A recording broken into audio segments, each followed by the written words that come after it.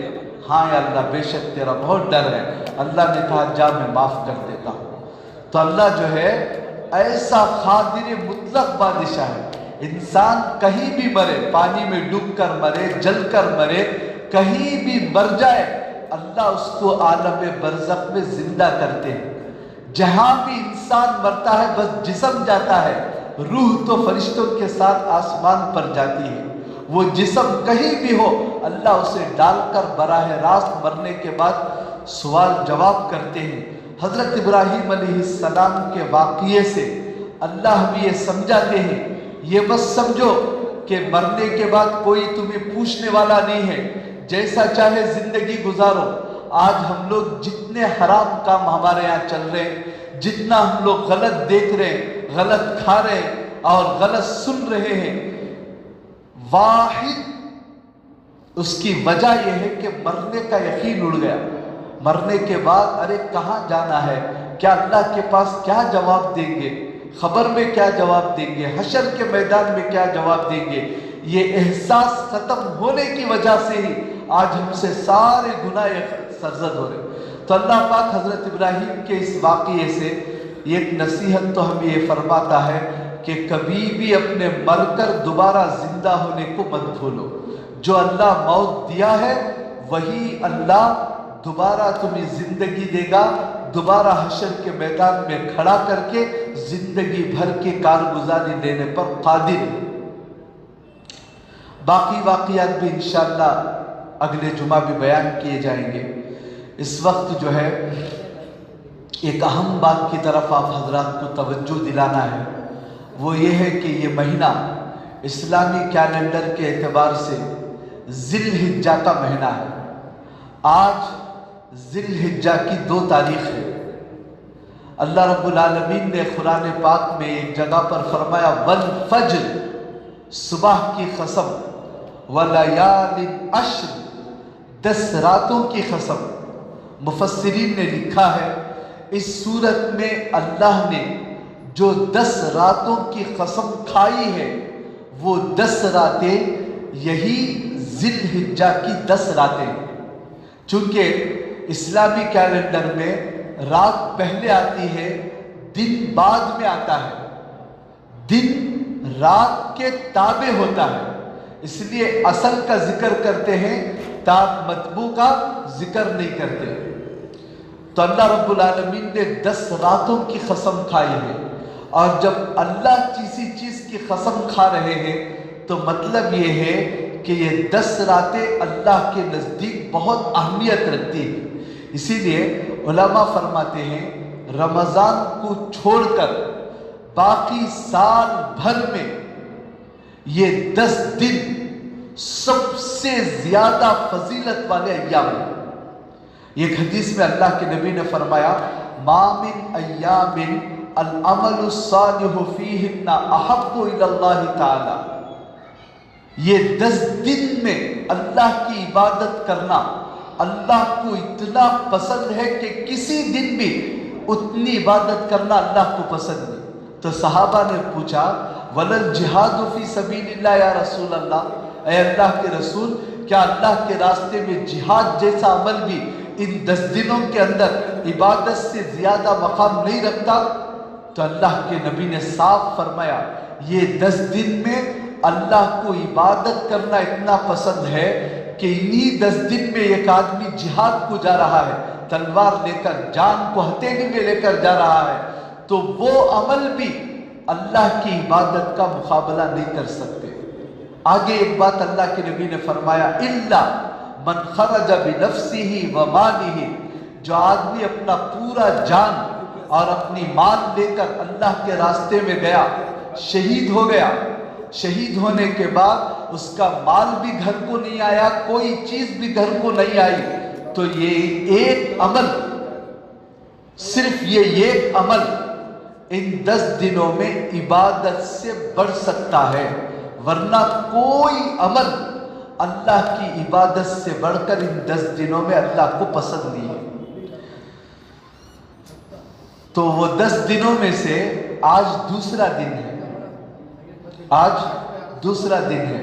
اب گنے چنے کتنے دن باقی رہ گئے ہیں؟ 8 دن باقی رہ گئے ہیں. اب ان 8 دنوں میں ہم لوگوں کو کرنا کیا ہے؟ ایک تو سب سے پہلی بات عبادتوں کا اہتمام کرو.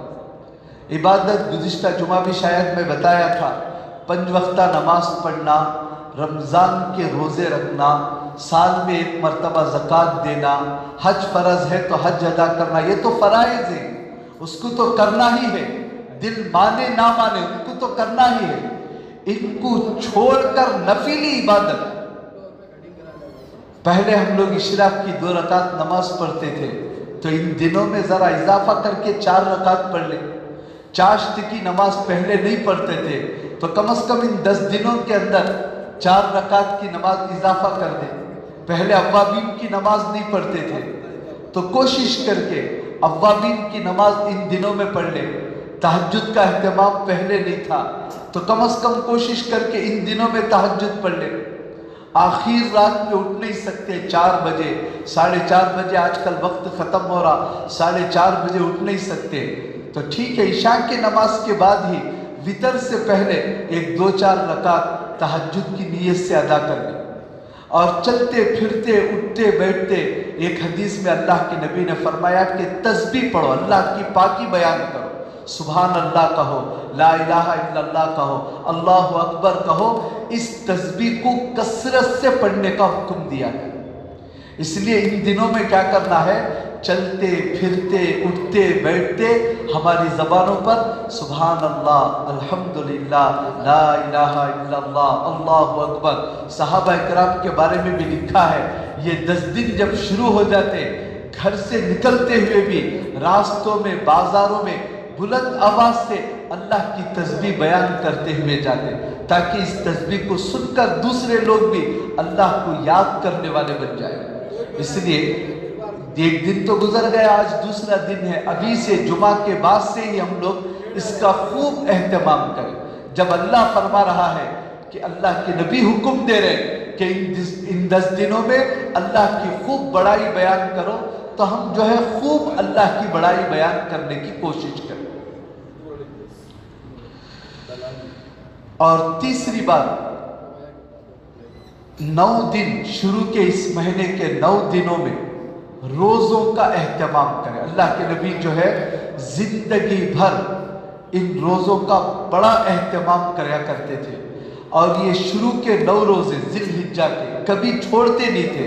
اور اللہ کے نبی نے فرمایا ان 9 دنوں کا ایک روزہ بھی، ایک روزہ 1 سال کے روزوں کے برابر ہے، 1 سال کے روزوں کے برابر ہے. اور خاص طور پر عرفہ کا روزہ، عرفہ کہتے ہیں عید سے 1 دن کا پہلا. ہمارے یہاں عید آنے والی ہفتے کو ہے، تو جمعہ کے دن آئندہ جمعے کا روزہ، اسے عرفہ کا روزہ کہتے ہیں. سال کے پورے 12 مہینوں میں سب سے زیادہ اللہ بندوں کو بخشش کرتے ہیں عرفہ کے دن. عرفہ کے دن اپنے بندوں کی سب سے زیادہ اللہ کے یہاں بخشش ہوتی ہے. اور لکھا ہے کہ شیطان سب سے زیادہ روتا ہے، یہاں تک کہ اس کے کمر کی ہڈیاں ٹوٹنے لگتی ہیں، اس کا چہرے کا رنگ بدل جاتا ہے. وہ کب؟ عرفہ کے دن. کیونکہ بہانے سے زندگی بھر کے گناہوں کو عرفہ کے دن اللہ معاف کر دیتا ہے. اس لیے عرفہ کے دن کا روزہ اللہ کے نبی نے فرمایا میں یہ امید کرتا ہوں اس ایک روزے کی وجہ سے اللہ گزشتہ 1 سال کے اور آنے والے 1 سال کے گناہوں کو معاف کر دے گا. گزشتہ بھی 1 سال، آئندہ 1 سال. چھوٹے گناہ، صغیرہ گناہ، بڑے گناہ تو اس کے لیے توبہ شرط ہے، اس کے بغیر معاف نہیں ہوتے. اگر سچی پکی توبہ کر لے تو گزشتہ سال کے کبیرہ گناہ بھی معاف ہو جائے گا. تو 2 سال کے گناہ معاف ہوں گے عرفہ کے روزے کے. اس لیے ان 9 دنوں میں سے آج دوسرا دن بھی چلا گیا، اب بس کتنے دن ہے؟ 8 دن. 8 دنوں میں بھی آخر کا جو 10واں دن ہے ذی الحجہ کی 10 تاریخ، اس دن تو روزہ رکھنا حرام ہے. عید کے دن اور عید کے بعد 3 دن، یہ 4 دن تو روزہ رکھنا حرام ہے. بس عید سے پہلے کے یہ جو 6-7 دن باقی رہ گئے ہیں اس کے اندر روزوں کا اہتمام کریں۔ اور چوتھی بات، راتوں میں جاگنے کا اہتمام کریں۔ راتوں میں جاگنا شب قدر میں عبادت کے برابر ہے، شب قدر میں عبادت کرنے کے برابر ہے یہ 9 راتوں کو جاگنا۔ اس میں سے بھی تقریباً 1 رات ختم ہو گئی، اب باقی 7-8 راتیں ہیں۔ رات شروع ہوتی ہے مغرب کی نماز سے، مغرب کے بعد سے ہی اہتمام کے ساتھ 2 رکعت سنت، 2 رکعت نفل، اس کے بعد 4 رکعت اوابین کی نماز پڑھ کر خوب دعاؤں کا اہتمام کریں۔ عشاء کے بعد بھی عبادت کریں، اللہ توفیق دیا رات میں بھی اٹھ کر عبادت کریں۔ تہجد جو ہے وتر سے پہلے پڑھ لیں، رات میں نیند بیدار ہو تو رات میں بھی تہجد کا اہتمام کریں۔ اور خاص طور پر عید کی رات، جمعہ اور ہفتے کی بیچ والی رات آنے والی، اسے عید کی رات کہتے ہیں۔ اس کے بارے میں بھی اللہ کے نبی نے فرمایا جو عید کی رات میں جاگ کر اللہ کی عبادت کرتا ہے اللہ اس کا دل مردہ ہونے سے بچا لیتے ہیں، قیامت کے دن بھی، اور دنیا میں اندھا ہونے سے بچا لیتے ہیں دنیا کی محبت میں۔ اس لیے راتوں میں جاگ کر عبادت کرنے کا اہتمام کریں۔ تو اس کے لیے آئندہ جمعہ عرفہ کا دن ہے، آپ سب سے گزارش ہے کہ آپ بھی اپنے گھروں کی مستورات کو بھی ترغیب دے کر عرفے کا روزہ رکھانے کی کوشش کریں، بہت فضیلت ہے، اور درمیان میں بھی اللہ توفیق دے تو روزہ رکھنے کی کوشش کریں، لیکن ایک روزے کا تو خوب اہتمام کریں، سب رکھیں گے نا انشاءاللہ۔ تو آئندہ جمعہ جو ہے سحری کا آخری وقت 4:20 ہے، 4:20 تک سحری ختم کرنا اور فوراً فارغ ہو کر مسجد کو آنا۔ اول وقت میں 4:30 پر 3 پر اذان ہوگی اور 4:50 پر آئندہ جمعہ فجر کی نماز ہوگی۔ اب تو 5:30 کو چل رہی ہے، لیکن سب روزداروں کی سہولت کے لیے 4:50 پر فجر کی نماز ہوگی انشاءاللہ۔ اور اس دن جو ہے افطار کرنے کے بعد بھی لوگ نماز کو آتے ہیں، تو مغرب کی نماز ایک دن آئندہ جمعہ 10 منٹ تاخیر سے ادا کی جائے۔ تو اتنی رعایت جب کر رہے ہیں تو آپ حضرات سے گزارش ہے کہ روزہ رکھنے کی کوشش کریں۔ نفل روزہ ہے، فرض نہیں ہے، کوئی نہیں رکھ رہا ہے تو اسے ملامت کرنا بھی نہیں ہے، برا بھی سمجھنا نہیں ہے، لیکن کوشش کریں فضیلت کو حاصل کرنے کے لیے۔ پتہ نہیں اللہ کو کون سی نیکی پسند آ جائے اور ہمارا بیڑا پار ہو جائے۔ اس کے لیے ان باتوں کا اہتمام کریں۔ اللہ مجھے بھی آپ کو بھی سنی ہوئی ان باتوں پر عمل کرنے کی توفیق عطا فرمائے۔